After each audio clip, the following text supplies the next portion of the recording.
Indian film industry చరిత్రలో జరగని అధ్యాయం రజనీకాంత్. స్టైల్ ని వెండితెరపై అందంగా రూపుదిద్దిన కళాకారుడు.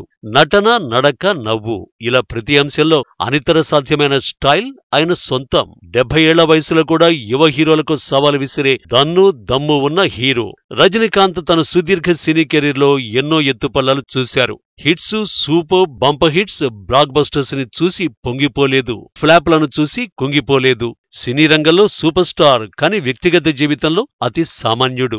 ఆధ్యాత్మికతలో అరుణాచల రమణ మహర్షి ఆయనకు స్ఫూర్తి.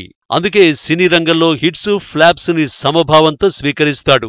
ఏ హీరో అయినా తనకి హిట్స్ ఇచ్చిన డైరెక్టర్ కే మరిన్ని ఛాన్సులు ఇస్తాడు. ఫ్లాప్ ఇచ్చిన డైరెక్టర్ ని నిర్దయగా పక్కన పెట్టేస్తారు. కానీ రజనీకాంత్ అలా కాదు. ఫ్లాప్ ఇచ్చిన డైరెక్టర్ కి మళ్లీ అవకాశాలిస్తూ వార్తల్లో నిలిచారు. కబాలీ చిత్రంతో రజనీకి ఫ్లాప్ అందించాడు డైరెక్టర్ పా. రంజిత్. అయినప్పటికీ అతనికి కాలా చిత్రాన్ని డైరెక్ట్ చేసే మరో అవకాశం ఇచ్చాడు రజనీ. కాలా చిత్రం కూడా ఫ్లాప్ అయింది. అయినప్పటికీ ముచ్చటగా మూడోసారి మళ్లీ అవకాశం ఇస్తున్నాడు రజనీ. తన 170వ చిత్రానికి డైరెక్టర్ గా పా. రంజిత్ కి అవకాశం ఇచ్చిన రజనీ సాహసాన్ని చూసి విస్తుపోతున్నారు సినీ క్రిటిక్స్.